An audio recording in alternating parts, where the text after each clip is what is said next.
Bonjour à vous et bienvenue dans la vidéo du vendredi pour cette semaine chargée en nouveautés. Salut Alex. Salut. De retour de l'autre côté de l'écran. Tout à fait. C'était très bien en tout cas, bravo. Merci. Belle transition, puis la semaine prochaine ce sera Alice, voilà, parce qu'on va tourner comme ça, 2021, l'année du changement. Tout à fait.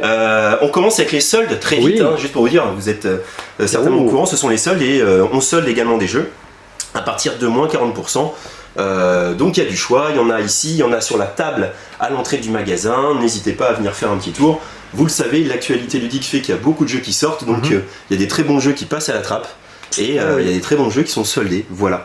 Donc et ben maintenant on va parler des nouveautés. Tout à fait. Voilà. On va commencer dans les alcôves de la royauté avec Royal Secrets, un jeu qui va sortir chez Gigamic demain. Nous on tourne cette vidéo ce soir, donc jeudi soir, mais on l'aura demain, donc on vous le montre déjà puisqu'il sort demain.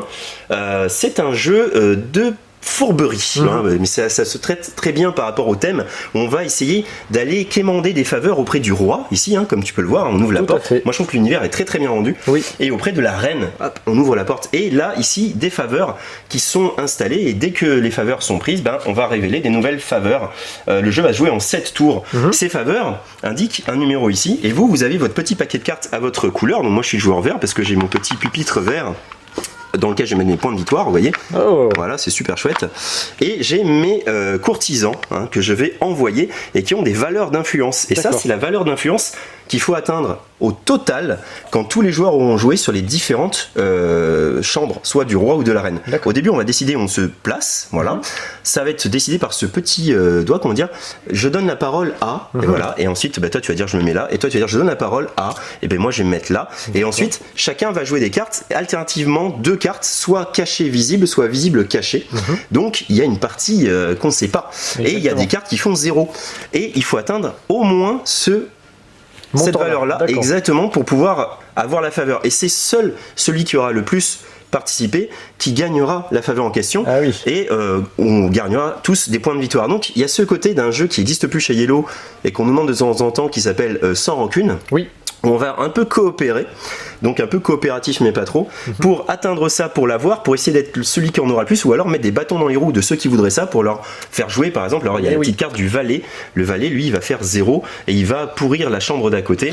Il y a l'excuse aussi, vous en allez, vous ne perdez pas les points mais vous ne les gagnez pas non plus s'ils sont gagnés. Voilà, c'est super malin, d'autant que ces petites faveurs vont vous permettre après de faire des petits twists dans le cours de la partie, d'avoir des petits pouvoirs, de les jouer de manière fort sympathique. Le cardinal va apparaître aussi quand vous êtes tout seul en tête à tête avec la reine, vous aurez le cardinal qui apparaît, qui met des cartes que vous ne connaissez pas. Voilà, c'est très réussi Royal Secrets et on sent le bon jeu de fourberie comme les gens aiment bien, à la Galérapagos, à la Cerbère, parce que on peut coopérer mais on peut aussi se mettre des bâtons dans les roues et le thème est très bien porté. Voilà pour Royal Secrets. Je descends dans les profondeurs des étagères et j'en extirpe Ion's End, les ténèbres d'ailleurs, une énième extension pour Ion's End, parce que toute la richesse du jeu, c'est de rencontrer des nouvelles liches, d'avoir des nouveaux mages, d'avoir des nouvelles cartes qui vont combiner avec nos cartes.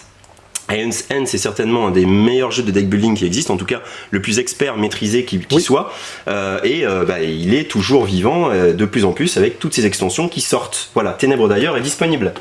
On avance un tout petit peu et on va faire un errata B-movie. Voilà Alex, parce que ça arrive, on peut des fois interpréter les règles et puis l'auteur nous l'a gentiment signalé, même si on s'en était aperçu. En fait, B-Movie c'est chez Bad Test Game. Bad Test Game, c'est ceux qui avaient sorti l'excellent Robin Hood. Si vous connaissez pas, on vous dit intéressez-vous-y, c'est un jeu de bluff aussi qui amène un petit twist avec de la mémoire. Et ça en fait, tel qu'on l'a présenté, c'était un peu un énième poker des cafards. C'est vrai. Sauf qu'il y a un twist, c'est que comme dans Hanabi, vous ne voyez pas vos cartes. C'est-à-dire que moi je vois ça en fait. Et je dis bon alors est-ce que je l'engage lui? Alors je sais pas si c'est un clown, je sais pas si c'est un espèce de zombie, et je sais pas combien il vaut, et selon la réponse que les autres vont me donner, je vais décider ou pas de le donner au joueur. Exactement. Ou alors de le récupérer pour soi. Ou alors de le récupérer pour moi, pour pouvoir avoir des acteurs, alors en espérant de ne pas avoir des points trop négatifs. En plus, comme tu disais, il y a des scénarios qui font que là, c'est le vainqueur, c'est le joueur qui a le score le plus éloigné de 0. Ou alors donc un joueur qui aura 8, alors qu'un joueur qui a moins 9, dans ce scénario-là, celui qui a moins 9 a gagné. Donc il faut cumuler des points négatifs. Et comme tu le disais, on va poser la question dans l'ordre de la table. Dans l'ordre de la table, et les gens vont dire soit non, soit oui, tu l'embauches. Et si tout le monde dit non, où tout le monde dit oui. Voilà, je le dis, je le donne à qui je veux. Exactement. Mais si il y a une variation non oui, je dois le donner à la personne qui a dit oui. Exactement. Ou en tout cas une personne qui a dit oui. Ça veut dire que la personne qui a dit oui, est-ce que je me dis qu'elle a dit oui parce qu'elle veut vraiment, ou parce que les autres ont dit non, ou est-ce que je me dis qu'elle essaie de me bluffer et qu'en fait elle est vraiment. Enfin bref, vous voyez la richesse du jeu. C'est très sympa. On va y jouer ce soir. Ainsi que Royal Secrets. Qu'est-ce qu'on va s'amuser ce soir. Mais voilà. En tout cas, le tort est réparé. Et toutes nos excuses à l'auteur du jeu qui a trouvé un twist super sympa et que on met en lumière là parce qu'en effet ça sent très bon le petit jeu de bluff à double ou triple bande. Tout à fait. Voilà, donc je suis un peu rouillé Alex parce que c'est ma reprise et là je pense qu'on a fait le tour. Je ne sais plus où est-ce qu'on va non plus, je crois qu'on... Si c'est là, et on se dirige vers My City. Ah mon petit chouchou, My City. Ça, je l'attendais avec impatience celui-là. Il était nommé au Spiel des Jahres, qui a été emporté par Pictures, que tu as présenté la semaine dernière. Et moi, en fait, j'avais tout misé sur lui. Je trouvais super original ce côté, vous allez voir pourquoi. Mais bon, il n'a pas eu, mais en tout cas, il était nommé. Et c'est Rainer Knizia, donc on présente plus Rainer Knizia, un grand créateur de jeux allemand. Et ici, il a mis son petit grain de sel dans le polyomino. Les jeux à polyomino, vous savez, c'est des jeux un peu à la Tetris, comme ça. On a des formes, comme ça, et puis on va les placer sur son plateau pour essayer de faire différentes choses. Donc il y en a plein, hein. Il y a Patchwork, il y a Uscarabia de Bruno Catala. Et en fait, justement, on parle de Bruno Catala, c'est pas un hasard, c'est parce que je trouve qu'avec My City, il a fait au polyomino ce que Bruno Catala et Corentin Lebras ont fait au Roll and Write avec Trek 12. C'est-à-dire qu'il y a insufflé un esprit narratif, un côté évolutif et surprenant.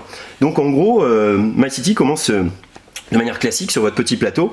C'est ce qu'on appelle un duplicate, c'est-à-dire vous avez un paquet de cartes, de 24 cartes, vous avez chacun un set de 24 pièces, 8 formes géométriques présentes 3 fois dans 3 couleurs différentes, rouge, bleu et jaune. On va tirer la première carte, ça va indiquer quel bâtiment vous posez, avec comme seule règle de pose que le premier bâtiment doit être près de la rivière et qu'ensuite les autres doivent être adjacents à un bâtiment précédemment posé. C'est simple, on ne doit pas écraser la montagne, on ne doit pas écraser la forêt, il va falloir essayer de préserver les arbres pour marquer des points, parce que plus on aura d'arbres visibles, plus on va marquer des points, et écraser les rochers pour ne pas perdre des points, parce qu'ils font perdre des points.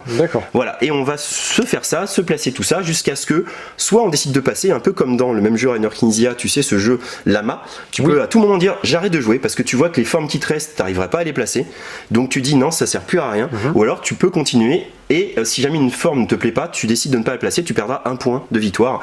Les points sont marqués ici. Là où ça devient riche, c'est ça, ce que tu vois en arrière-plan, Alex. Petites enveloppes. Exactement. On est sur le chapitre 1, un nouveau territoire. Petit à petit, on va coller des choses. Donc là, moi, j'ai déjà joué. Hein, c'est Happy City, c'était ma petite ville à moi. Vous avez, j'ai collé, vous voyez, un petit arbre parce que j'ai perdu une partie et que ça, c'est une petite compensation. J'ai aussi collé des rochers parce que j'ai gagné des parties et ça, c'est un petit malus évidemment. Et on a découvert après les églises. Et les églises, voilà, il va y avoir des églises, puis après il va y avoir l'inondation, puis après il va y avoir la ruée vers l'or, puis après il va y avoir les usines qui vont arriver parce que il y a 8 chapitres, il y a 24 parties possibles, la mine, le chemin de fer, la prospérité, bref, à chaque fois des nouvelles petites règles vont apparaître, vont créer beaucoup plus d'interactions, le jeu va gagner en profondeur, va gagner en casse-tête, parce qu'à un moment, sans spoiler, les bâtiments, le fait qu'ils aient une couleur c'est important, il faut qu'ils soient le plus possible côte à côte, donc des casse-têtes vont se rajouter aux casse-têtes, il y a ce côté puzzle game qui va se rajouter, avec ce côté évolutif de votre petite cité où des choses vont apparaître, vous allez coller des choses. Je vais pas vous spoiler, et vous allez vraiment beaucoup vous amuser. Alors évidemment vous allez me dire, oui mais après une fois que j'ai fini mes 24 parties, c'est pas rejouable. Alors déjà moi j'ai envie de vous dire, quand vous aurez fait 24 parties d'un jeu, c'est déjà que vous avez bien rentabilisé votre jeu, parce que moi perso il y a peu de jeux où j'ai joué 24 fois, c'est pour ça que le débat sur le Legacy pas rejouable, voilà, c'est limite c'est les jeux Legacy que j'ai le plus joué de tous les jeux que j'ai. Mais malgré tout ils sont quand même super sympas chez Cosmos et Rainer Knizia. De l'autre côté, vous avez le plateau éternel, ce qu'il appelle le plateau éternel, c'est-à-dire que c'est un plateau pour un jeu de base, mais qui n'est pas vraiment de base parce qu'il a l'évolution d'une partie des enveloppes, donc faut pas trop le regarder pour pas vous spoiler. Mais en tout cas, vous pouvez tout à fait jouer votre jeu comme un jeu classique une fois que vous aurez fini vos 24 parties. Voilà, c'est super sympa, ça amène un twist au jeu de polyomino vraiment génial, c'est très addictif, on a enchaîné plein de parties hier soir avec ma compagne et on s'est beaucoup amusé, je n'ai qu'une envie, c'est retourner dans ma petite cité de Happy City. Voilà, un petit détour par Calico qu'on n'avait pas montré encore en vidéo, donc c'est mignon, les petits chats, le petit plateau il est creusé, vous savez c'est un jeu à la Azul, c'est juste pour vous montrer le matos parce que c'est vrai que c'est quand même sympa de voir le matériel. Et on passe à Alma Mater. Alma Mater, c'est un jeu attendu par les amateurs de gros jeux experts quelque part, c'est les créateurs de Coimbra. Coimbra qui est beaucoup plus, qui est un jeu de pose d'ouvrier avec des dés. Et là on retrouve un jeu de pose d'ouvrier dans l'université, enfin dans l'univers des universités. Exactement. Avec un twist sympa, Alex. c'est ces petits... Oui, les petits livres. Les petits livres, voilà. C'est eux qui vont créer l'interaction entre les joueurs, parce que vous allez les valoriser dans votre petite bibliothèque, et les autres joueurs auront besoin de livres à vous acheter pour faire des actions. C'est ça que tu me disais, parce que moi, j'ai pas lu les règles. Bien sûr, en fait, on recrute des étudiants, entre autres, qui sont sous forme de petites tuiles ici, que j'essaie de montrer. Voilà, tout à fait. Cette petite étudiante-là, ou ce petit étudiant-là. On peut essayer aussi de récupérer, alors ce sont des professeurs qui sont ici, les professeurs, exactement. Et comme on disait tout à l'heure, en fait, ils ont un coût en pièces ici et aussi en livres. Et là, c'est vous qui choisissez. Exactement. Et quand on va payer, du coup, les livres s'imposeront du coup aux prochains, pour les prochains joueurs. Exactement. Donc ça, c'est très chouette. Ici, on a les objectifs.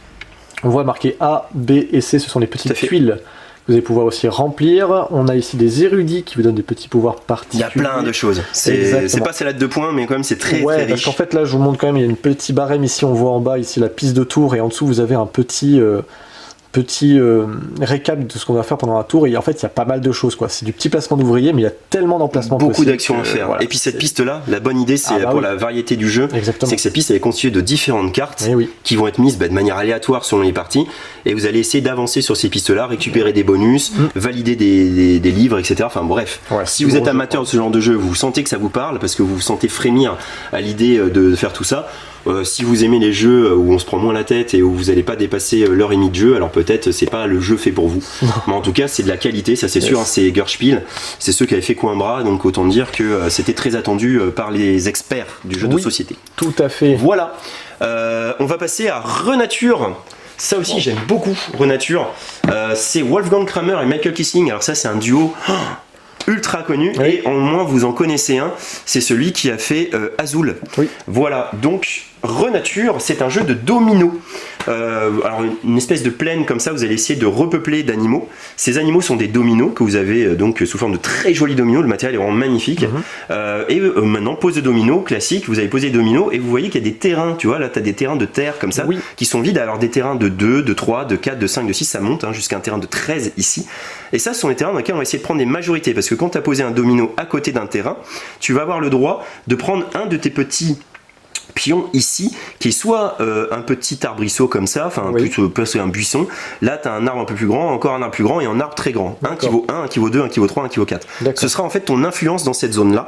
Tu vas poser cet arbre là, alors attention, tu es limité, ces arbres là tu en as pas plus que ça pour la partie, même si tu auras des actions qui te permettent de les récupérer.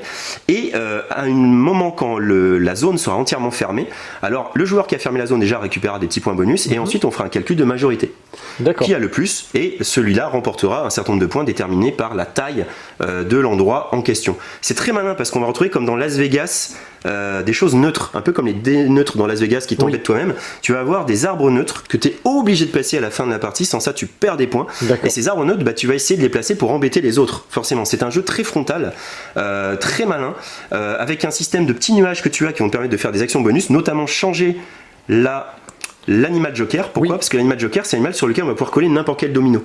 Donc du coup, tu vas pouvoir casser cette règle de toujours un animal identique à côté d'un animal identique. Bah là, si l'animal joker c'est la chauve-souris, sur la chauve-souris tu peux coller n'importe quel animal, mais tu peux payer le jeu, en fait. Exactement, et tu peux payer pour changer cet animal joker, pour poser un domino que tu pourrais pas poser, ou alors pour fermer une zone, etc. Bref, c'est du Kramer Kissing, c'est méga malin en vrai. On va pouvoir faire c'est un peu méchant, non ? C'est complètement méchant. Si vous aimez pas les jeux à interaction directe, alors passez votre chemin, parce que là c'est carrément méchant, sachant qu'on va pouvoir ensuite enlever des pièces, reprendre des pièces, etc.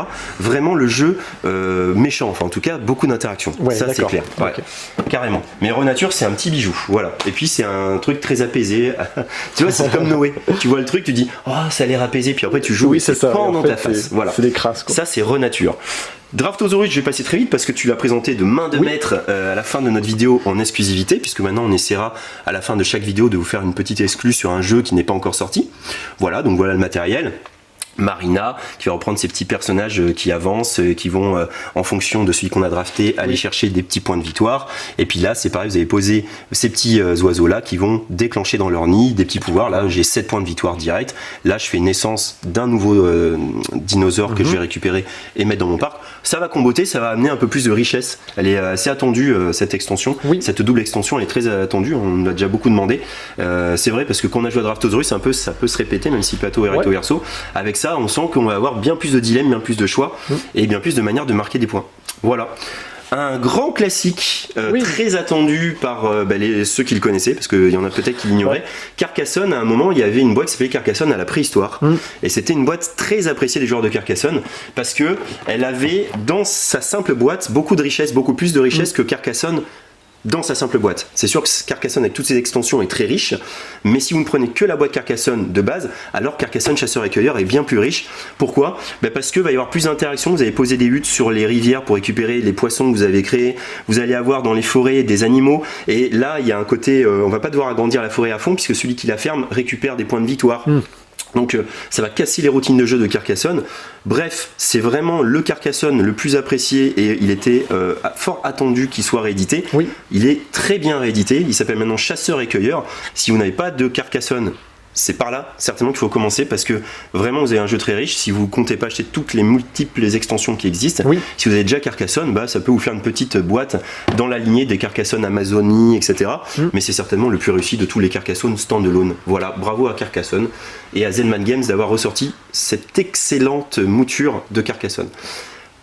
Tortuga 2199, un jeu Kickstarter qui avait très bien fonctionné, un jeu de deck building. Un jeu, et vous allez le voir, un deck building mais avec un plateau. Donc on est un peu dans la famille des Clank. On va être un pirate de l'espace et on va essayer d'amener notre vaisseau sur les différents lieux de Tortuga pour en prendre le contrôle. Ça c'est une possibilité, donc c'est plus riche qu'un deck building. On va avoir sa main de base, bien sûr. Déjà, il y a plus de visibilité. Pourquoi ? Parce que les cartes, on les voit. On se dit, tiens, celle-là, j'aimerais bien les l'acheter. C'est pas genre un marché de 5 cartes comme Star Realm, où les cartes apparaissent un peu au petit bonheur la chance. Là, on les voit. On dit, tiens, celle-là, je la veux. On sait qu'à Tortuga, il y a telle et telle carte. Les cartes vont être positionnées pas de manière aléatoire. Les cartes ont des chiffres, des lettres plutôt, qui indiquent à quel emplacement vous devez le placer autour de quel petit hexagone. Voilà. Et vous allez vous dire, ça, je le veux. Vous avez aussi des petites surprises, mais vous allez pouvoir les révéler. Vous avez également des lignes visibles. Également ici, vous avez des monstres que vous allez pouvoir affronter, que vous ne connaissez pas encore et que vous allez rencontrer. Donc vous allez deck builder votre paquet de cartes de manière optimale. Parce que dans ce jeu-là, pour supprimer une carte, il suffit de payer.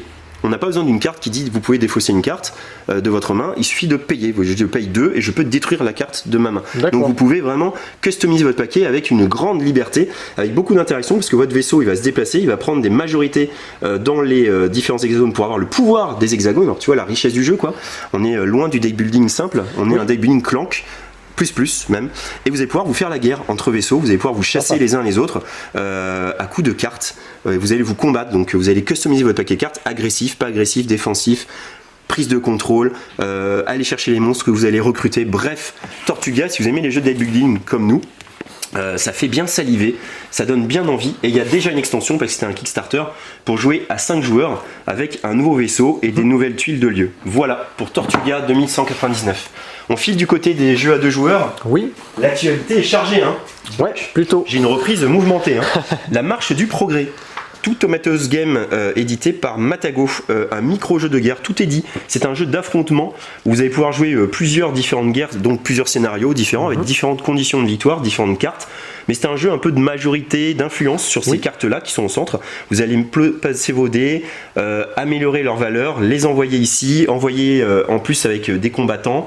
Vous allez révéler des cartes de votre main qui vous permettent de faire des petits twists sur le jeu de votre adversaire ou le vôtre. Bref, c'est un petit jeu. Allez, on peut le dire wargame, non peut-être pas.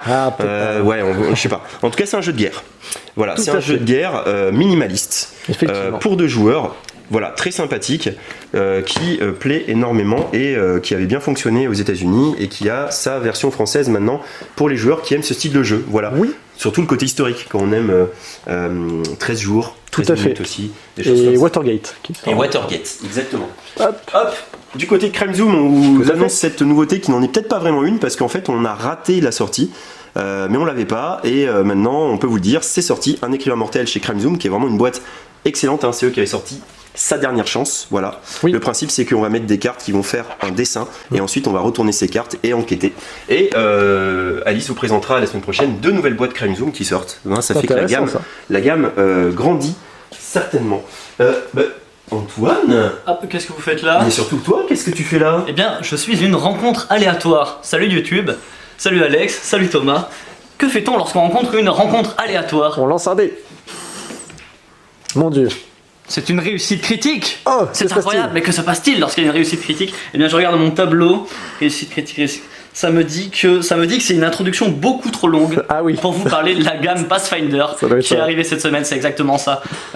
Donc la semaine dernière il y avait plein de nouveautés jeux de rôle, et bien cette semaine c'est Pathfinder, la seconde édition uniquement, il y a plein de choses, vous allez pas, on va commencer avec le gros gâteau, il va y avoir plein de toppings, plein de petites crèmes, des petites choses croustillantes et de cerises diverses et variées, vous allez voir.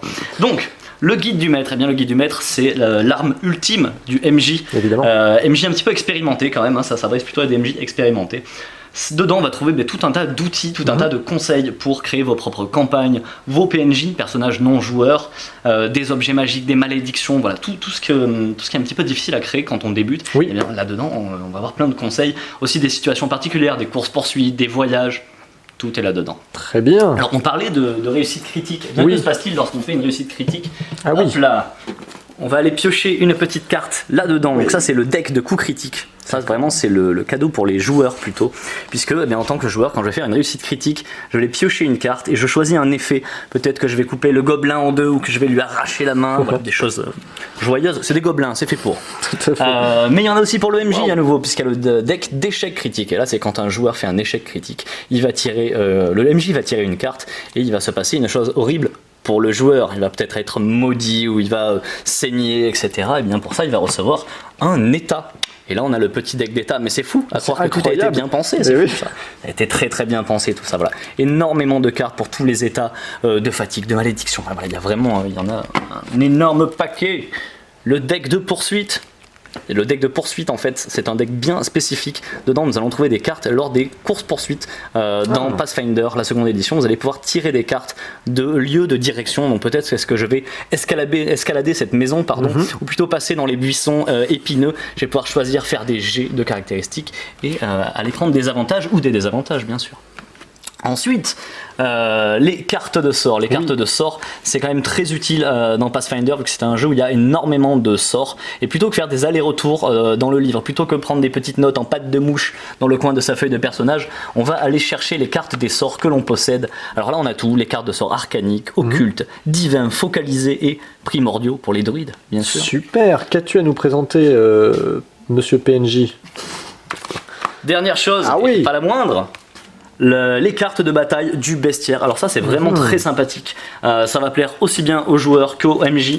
En fait là dedans nous allons trouver les monstres du bestiaire. Alors il y a je sais plus combien de cartes, 450 cartes, donc 450 monstres différents, des ghouls, des dragons, des gobelins évidemment. Et en fait c'est vraiment super bien, le MJ va dire voilà vous tombez sur une ghoul, va donner la carte avec l'illustration de la ghoul et par exemple ou du dragon.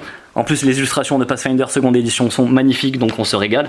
Et de l'autre côté de la carte, il va y avoir toutes les caractéristiques. Ça, c'est plutôt pour le MJ. Ça, c'est pratique. Les points de vie, les sorts que va lancer la créature, etc. Pareil, on va éviter les allers-retours au bestiaire. C'est un bon complément ou une bonne alternative à ce bestiaire. C'est top. Et voilà, c'est fini pour moi. C'est fini, tu es sûr? Je vois ici un casus belli numéro 35 quelque part. Ah, il sera présenté derrière le comptoir. C'est vrai. Par ici. Il est fort ce Thomas, n'est-ce pas? Tout à fait. Est-ce qu'il est fort ce Thomas? Est-ce qu'il est fort cet Antoine? Ah. Avant, on présentait ça derrière le comptoir en mode 4 secondes. Oui, il y a eu ça comme jeu de rôle, ça comme jeu de rôle. Mais maintenant qu'on a un expert du jeu de rôle, c'est un plaisir de l'entendre parler pendant 3-4 minutes là-dessus. C'est vrai. Fort, oui, on voulait vous présenter ce petit jeu qui est une espèce de Lucky Numbers pour les enfants. Très bien. Voilà, où vous allez devoir faire des suites de votre château. Vous allez tirer une tuile. Votre but, c'est faire une suite croissante. Vous pouvez pas placer une tuile qui représenterait un nombre inférieur à un nombre que vous avez déjà placé. Bien sûr. Mais un peu comme dans Quicks, vous allez peut-être pas prendre une tuile 50, alors vous n'en êtes qu'à 22. Évidemment. Donc vous allez poser cette tuile face cachée et vous allez essayer de vous rappeler que le 50 il est là, parce que quand vous arriverez vers les 43-44, vous direz ah j'avais mon 50, ça pourrait être bien qu'il y ait une complétée, mais peut-être que quelqu'un s'en sera rappelé avant vous. Donc de la mémoire, des petites variantes sympas avec des pouvoirs pour les forts. Voilà, Fort c'était un grand classique qui vient d'être réédité. On vous le présente si vous cherchez un jeu pour les enfants, mais qui plaît aussi bien aux adultes, un Lucky Numbers pour les enfants. Voilà. C'est top. Vu le succès de Lucky Numbers, souhaitons à Fort autant de succès. On se retrouve donc comme d'habitude derrière le comptoir. Tout à fait. Ah, alors, ça va aller vite, hein. Yu-Gi-Oh! Yes. Dueliste légendaire avec un dé. Voilà. Très bien. Catan, alors ça nous fait beaucoup rire. Catan, trésor, dragon et explorateur. Alors déjà, c'est une extension. Mais non, c'est une extension qui nécessite d'avoir déjà 2 extensions. Et c'est une extension qui nécessite d'avoir 2 extensions, dont une est en rupture actuellement chez l'éditeur. Voilà, donc si vous avez et Marin, et Ville Chevalier, et la boîte de base évidemment, et que vous avez envie de vivre des petits scénarios un peu à la Trône de Fer, hein, disons-le, et bien Catan, Trésor, Dragon, Explorateur est certainement fait pour vous. Sinon, si vous êtes titillé, vous attendrez le retour en stock de Ville Chevalier parce que vous en avez besoin. Cette boîte ne vous servira pas, malheureusement. Mauvais timing. Et on finit avec Pokémon avant la grosse sortie vers mi-février de la nouvelle du nouveau cycle Pokémon et des Elite Trainer Box 4.5 je crois. Et bien voici voilà une boîte quoi. Voilà avec Gardevoir et Nymphali GX. Voilà. Ok. Et ben on a fait le tour. Ah non. Heureusement qu'il est là. Quirkle Cart, mais tout à fait, que j'aurais dû présenter après Tortuga. Je me sentais bien que j'avais oublié quelque chose. Donc Quirkle Cart, dans les autres pays, s'appelle Quirkle Rami. Et c'est clairement ça. Si vous connaissez Quirkle, hein, vous savez, 6 couleurs différentes, 6 formes différentes. Votre but, c'est de placer des lignes de couleurs toutes identiques mais de formes différentes, ou de formes toutes identiques mais de couleurs différentes. Tout à fait. Voilà, explication avec ça. Et cette fois, c'est sous forme de cartes et sous forme de petites colonnes que vous allez créer. Pour créer une colonne, il faut minimum poser 3 cartes. Sans ça, vous pouvez compléter une colonne déjà faite avec cette fameuse règle que je vous expliquais des couleurs différentes ou des couleurs identiques. Et comme au Rami, vous allez pouvoir aussi prendre des cartes et dire ok, je fais ça, je récupère cette carte et je complète ça. Le but étant de faire un Quirkle. Un Quirkle, c'est 6 cartes dans une même ligne. Voilà. Donc c'est très dynamique, c'est très nerveux, c'est très rapide. C'est Quirkle Cart, c'est moins de 10 €. C'est le petit jeu à transporter partout. Ça va être un petit carton. Excellent. Voilà. Cette fois, la vidéo est finie. Oui. On se dit pas à la semaine prochaine parce que c'est Alice qui présentera plein de beaux jeux et une belle exclue aussi. Vous verrez ça la semaine prochaine. D'ici là, venez nous voir. On a plein de jeux, vous le voyez. On vous accueille toujours avec plaisir. On vous remercie d'être nombreux à vous abonner. On vous remercie d'être nombreux à nous regarder. On vous remercie d'être nombreux à faire des commentaires. On vous remercie d'être nombreux à venir nous soutenir en magasin. Bref, un grand merci. Et on se retrouve tout de suite pour vous présenter une petite nouveauté, une exclue. Je vous retrouve tout de suite après ça. Et voici Rest in Peace. Ce petit jeu pour 2 joueurs nous a été aimablement envoyé par le Blue Cocker. Donc on salue Lola et Benoît Turpin qui s'occupent eux aussi de la com de Blue Cocker. C'est un jeu qui va sortir d'ici un mois et demi certainement. On n'a pas vraiment la date exacte, on est désolé.